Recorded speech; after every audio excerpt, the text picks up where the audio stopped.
Ainsi, par exemple, dans le contrat social, Rousseau est quelqu'un qui considère que, au départ, en fait, c'est peut-être important de savoir que chez Rousseau, on ne peut absolument rien comprendre de sa conception politique si l'on ne se réfère pas à sa conception qu'il a déjà de l'état de nature et qu'il expose dans le second discours, le discours sur l'origine et le fondement des inégalités parmi les hommes. Rousseau est quelqu'un qui considère qu'au départ, les hommes vivaient dans l'état de nature, mais l'homme était bon quand il était dans l'état de nature. L'homme était bon parce qu'il était mu par un seul facteur actif qu'il appelle la pitié, la répugnance à voir son semblable souffrir. L'homme était caractérisé par trois choses dans l'état de nature du Rousseau.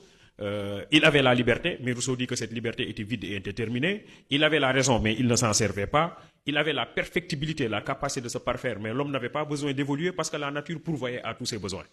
En conséquence, pour Rousseau, avant que la vie sociale ne commence, les hommes vivaient dans un état de nature où ils étaient heureux, où ils étaient épanouis parce que la nature réglait tous leurs problèmes. Et même si les hommes avaient la raison, ils ne s'en servaient pas. Même si les hommes étaient libres, cette liberté n'avait pas de sens parce que dans l'état de nature, chez Rousseau, les hommes vivaient totalement isolés les uns des autres. Il n'y avait pas de regroupement social, il n'y avait pas de vie communautaire. Mais Rousseau considère qu'à partir d'un certain moment, il y a eu des problèmes qui ont commencé à se poser à l'homme. Ce sont des problèmes telluriques, les tremblements de terre et les volcans. Ce sont des problèmes climatiques. C'est la sécheresse et l'hiver qui devenaient de plus en plus longs et de plus en plus rudes.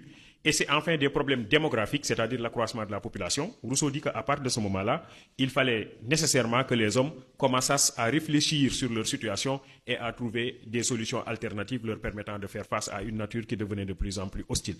Rousseau dit que c'est en ce moment-là que le plus rusé, dit que c'est le premier voleur d'ailleurs de la société. Le premier voleur de la société pour Rousseau, c'est celui qui est le premier à avoir enclos un espace de terre et à dire que ça c'est à moi.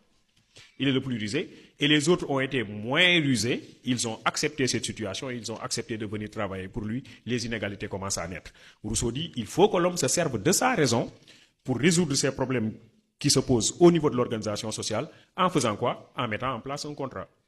Et ce contrat-là sera la base de l'existence d'une société politique démocratique, parce que précisément ce contrat va supposer la participation de tous les citoyens à l'élaboration des règles du jeu. Et lorsque le citoyen respecte les règles du jeu qu'il a lui-même élaborées, en ce moment-là, il conserve sa liberté naturelle.